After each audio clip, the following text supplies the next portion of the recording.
Hello every one, പുതിയൊരു വീഡിയോയിലേക്ക് എല്ലാവർക്കും സ്വാഗതം. ഇന്നത്തെ വീഡിയോയിൽ രാവിലെ മുതൽ രാത്രി വരെയുള്ള കുറച്ച് വിശേഷങ്ങളാണ് ഇൻക്ലൂഡ് ആക്കിയിട്ടുള്ളത്. അപ്പോൾ എൻ്റെ വീഡിയോ മുഴുവനായിട്ട് കാണുക. കണ്ടിഷ്ടമാവുകയാണെങ്കിൽ ലൈക്ക് ചെയ്യുക. സബ്സ്ക്രൈബ് ചെയ്യാതെയാണ് കാണുന്നതെങ്കിൽ ഒന്ന് സബ്സ്ക്രൈബ് ചെയ്ത് സപ്പോർട്ട് ചെയ്യാൻ മറക്കല്ലേ. അങ്ങനെ ഇതാ കുട്ടികളൊക്കെ പറഞ്ഞതിന് ശേഷം ഞാൻ എൻ്റെ ഓരോ ജോലികളിലേക്കും കടന്നിട്ടുണ്ട്. അപ്പോൾ അകത്ത് ചെന്നാൽ കുറച്ചെങ്കിലും ഒന്ന് മടി പിടിച്ച് എവിടെയെങ്കിലും ഇരുന്നാൽ കഴിഞ്ഞല്ലോ. അപ്പോൾ അങ്ങനെ വേണ്ടല്ലോ എന്ന് വിചാരിച്ചിട്ട് ഞാൻ വേഗം തന്നെ മുറ്റത്ത് കുറച്ച് ചെടികളൊക്കെ ഇങ്ങനെ മുറ്റത്തേക്ക് വളർന്നിരുന്നു.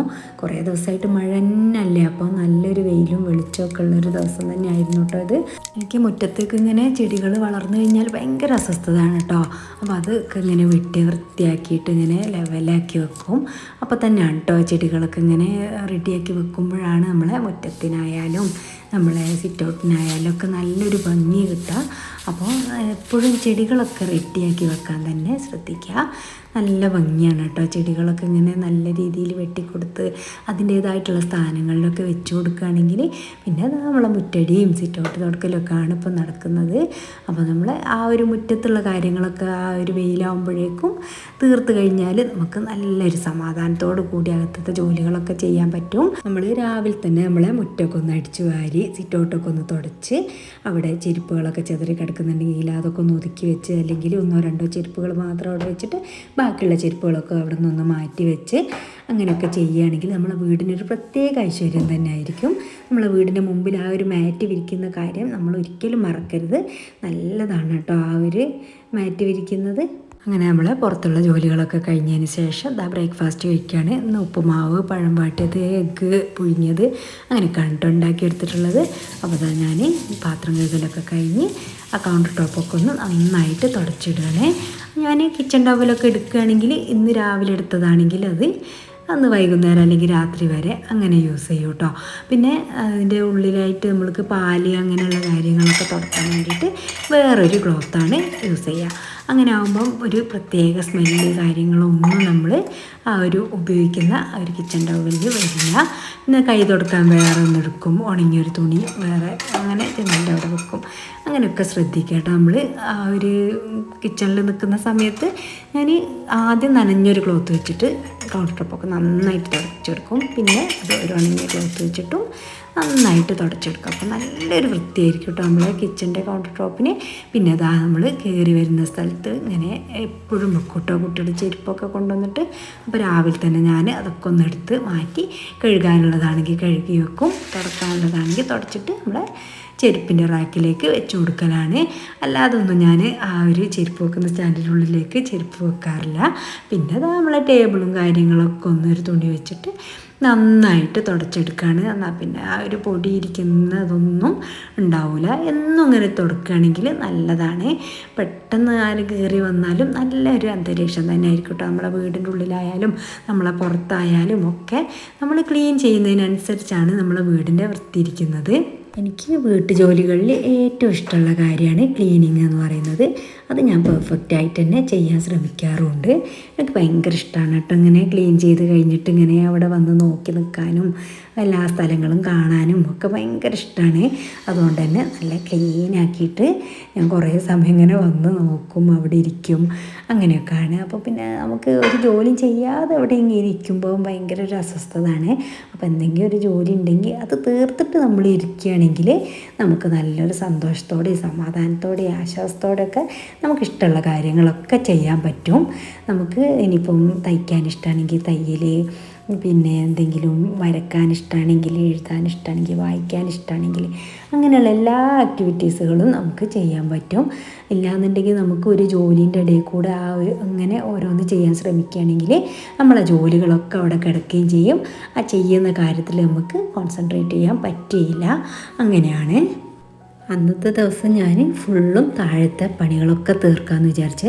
എന്നാൽ പിന്നെ പിറ്റേ ദിവസം നമ്മൾ മേലത്തെ സ്ഥലവും വൃത്തിയാക്കി കഴിഞ്ഞാൽ വീട് മൊത്തത്തിൽ ഒരേപോലെ വൃത്തിയായി കിട്ടും. കാരണം തലേ ദിവസം പിറ്റേ ദിവസമായിട്ട് വൃത്തിയാക്കി കിട്ടണമെങ്കിൽ ക്ലീനിങ്ങിൻ്റെ ഡേ വരുന്നത് അങ്ങനെ അടുപ്പിച്ചടുപ്പിച്ച് തന്നെ ആയിരിക്കും.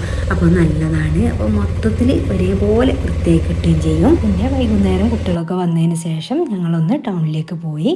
എസ് ഭാരതിലേക്കാണ് പോകുന്നത്. ഞാൻ ഫത്തുവിന് കുറച്ച് ഡ്രസ്സൊക്കെ വാങ്ങാമെന്ന് വിചാരിച്ചിട്ട് അങ്ങനെ പോയിട്ടുള്ളതാണ്. അവിടുന്ന് അങ്ങനെ ഡ്രസ്സൊന്നും അധികം കിട്ടിയിട്ടില്ല. മോൾക്ക് പാകമുള്ളത് അങ്ങനെ നല്ലതൊന്നും ഉണ്ടായില്ല. നമുക്ക് ഓരോ ടൈമിൽ പോകുമ്പോഴാണല്ലോ പെട്ടെന്ന് തന്നെ കിട്ടുക. ചില സമയത്ത് പോകുമ്പോൾ നമ്മൾ എത്ര തിരഞ്ഞാലും കിട്ടില്ല. അപ്പോൾ ഞാൻ അവിടുന്ന് 2-3 ബെഡ്ഷീറ്റൊക്കെ വാങ്ങിയതിന് ശേഷം അവിടെ നിന്ന് ഇറങ്ങിയിട്ട് പിന്നെ കല്യാൺ സിൽക്സിലാണ് പോയിട്ടുള്ളത്. അവിടെ ആണെങ്കിൽ നല്ല സെലക്ഷൻ ഉണ്ടായിരുന്നു. നല്ല ഡ്രസ്സുകൾ നമ്മൾ ചെന്ന ഉടനെ തന്നെ കിട്ടി. പിന്നെ ഇപ്പോൾ ഏത് ഷോപ്പിൽ ചെന്നാലും എല്ലാം അങ്ങനെ ഹാങ് ചെയ്ത് വെച്ചതുകൊണ്ട് തന്നെ നല്ല സുഖമാണ് എടുക്കാൻ വേണ്ടിയിട്ട് തന്നെ. അപ്പോൾ എല്ലാം ഞങ്ങൾ ചെന്ന ഉടനെ തന്നെ നമ്മൾ വിചാരിച്ച ഡ്രസ്സൊക്കെ കിട്ടി. നമ്മൾ ബില്ലിങ്ങിലേക്ക് പോവുകയാണ്. അത് കഴിഞ്ഞ് നമ്മൾ വീട്ടിലേക്ക് തിരിച്ചു പോരുകയും ചെയ്തിട്ടുണ്ട്.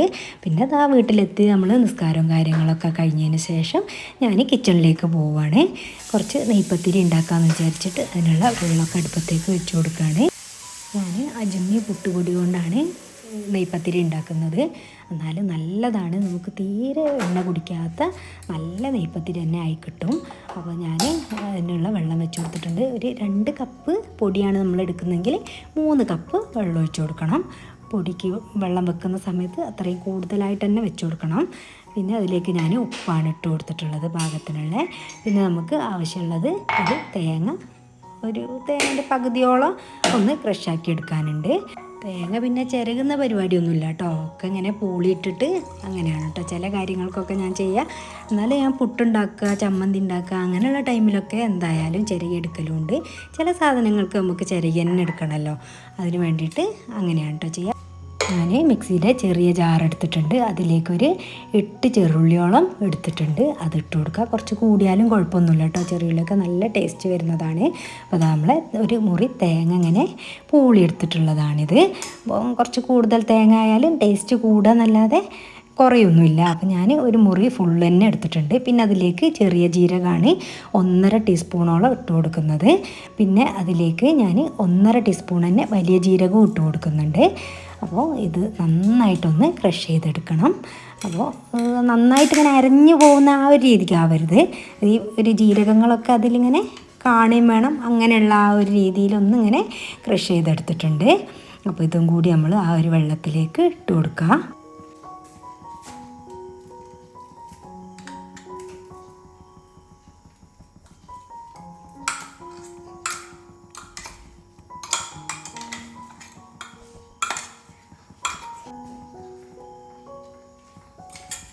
നമ്മളെ തേങ്ങയൊക്കെ ക്രഷ് ചെയ്തത് അതിലേക്ക് ഇട്ട് കൊടുത്തതിന് ശേഷം ആ ഒരു മിക്സിൻ്റെ ജാറൊന്ന് കഴുകിയിട്ടുള്ള ആ വെള്ളം കൂടി അതിലേക്ക് ഒഴിച്ചു കൊടുത്തിട്ടുണ്ട്. പിന്നെ നമ്മൾ ആ ഒരു പുട്ടുപൊടിയാണ് ആ വെള്ളത്തിലേക്ക് തിളച്ചിട്ട് ഇട്ട് കൊടുക്കുന്നത്.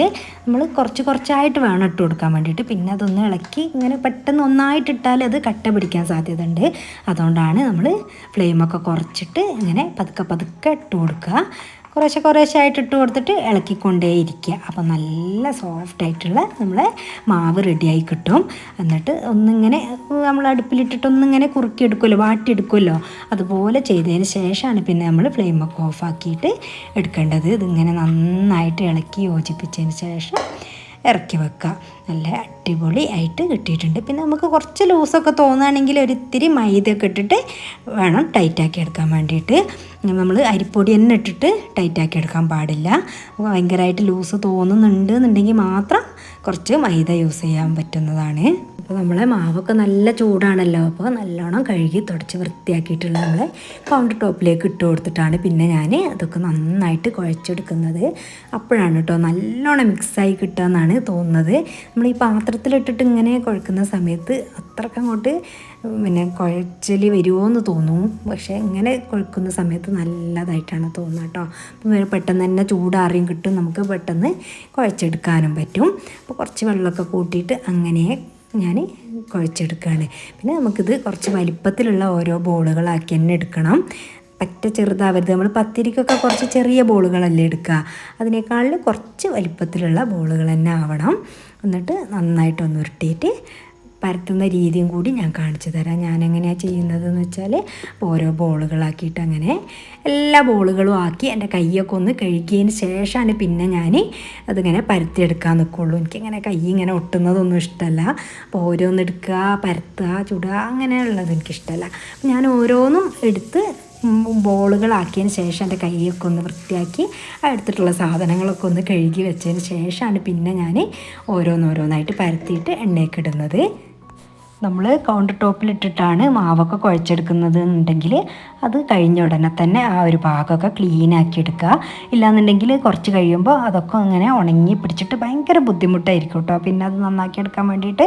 അപ്പോൾ അതൊന്ന് നന്നായിട്ട് ശ്രദ്ധിക്കുക. നമ്മൾ ആ ഒരു എന്ത് ജോലിയാണോ ചെയ്യുന്നത് ആ ഒരു സ്ഥലം വൃത്തിയാക്കിയതിന് ശേഷം പിന്നെ മറ്റുള്ള ജോലികളിലേക്കൊക്കെ കടക്കുന്നതാണ് ഏറ്റവും നല്ലത്. പിന്നെ നെയ്പത്തിരിയൊക്കെ ഞാൻ ഇങ്ങനെയാണ് കേട്ടോ പരത്തിയെടുക്കുക. ഇതുപോലെ നമ്മളെ വെളിച്ചെണ്ണ ഓയിലൊക്കെ കൊണ്ടുവരുന്ന കവറുകൾ ഉണ്ടാവുമല്ലോ, അതിങ്ങനെ കട്ട് ചെയ്തെടുത്തിട്ട് അത് ഇതിനായിട്ട് ഇങ്ങനെ വെക്കുന്നതാണ് കേട്ടോ. അപ്പോൾ നമുക്കൊരു പ്ലാസ്റ്റിക് കവർ ആയാലും മതി. ഇനി ഇത് ഞാൻ അതിനായിട്ട് ഇങ്ങനെ വെക്കുന്ന കവറാണ്, അതുകൊണ്ടാണ് കേട്ടോ ഞാനങ്ങനെ പറഞ്ഞത്. ഇതിങ്ങനെ റൗണ്ട് ഷേപ്പിൽ ഞാനിങ്ങനെ മുറിച്ചെടുത്തിട്ടുള്ളതാണ്. അപ്പോൾ അത് നടുക്ക് വെച്ചിട്ട് പിന്നെ ഒരു പ്ലേറ്റ് വെച്ചിട്ട് ഇങ്ങനെ അങ്ങ് പ്രസ് ചെയ്ത് കൊടുക്കും. അപ്പോൾ തന്നെ നമുക്ക് പാകത്തിനുള്ള ആ ഒരു ഇത് കിട്ടും. നമ്മൾ പത്തിരി പ്രസ്സിലൊക്കെ ആക്കുന്ന സമയത്ത് ഭയങ്കരമായിട്ട് പരന്നു പോവും. നമുക്കിത് കുറച്ച് കട്ടിയിൽ വേണം, എന്നാലേ ശരിയാവുള്ളൂ. ഇല്ലാന്നുണ്ടെങ്കിൽ നമ്മൾ നെയ്പത്തിരിയൊക്കെ പൊട്ടിപ്പോകുന്നതാണ്. അധികം നമ്മൾ കട്ടിയില്ലാതെ പരത്തിയിട്ട് എണ്ണയൊക്കെ ഇടുന്ന സമയത്ത് അതൊക്കെ പൊട്ടിപ്പോവും. അതുകൊണ്ട് കുറച്ച് കട്ടിയും വേണം, എന്നാൽ ഓവർ കട്ടി കൂടുതൽ അങ്ങനെയല്ല, എന്നാലും ഒരു പാകത്തിനുള്ള കട്ടിയും വലിപ്പത്തിലൊക്കെ ആയിട്ട് അങ്ങനെ ഒരേ വലിപ്പത്തിൽ ഉണ്ടാക്കിയെടുക്കാനും ശ്രമിക്കുക. അതൊക്കെയാണ് കേട്ടോ ചെയ്യുന്നത്. പിന്നെ ഞാൻ ഉണ്ടാക്കുന്ന സമയത്ത് മാവൊക്കെ ഉണ്ടാക്കിയെടുക്കുന്ന സമയത്ത് കുറച്ച് കൂടുതൽ തന്നെ അങ്ങ് ഉണ്ടാക്കും.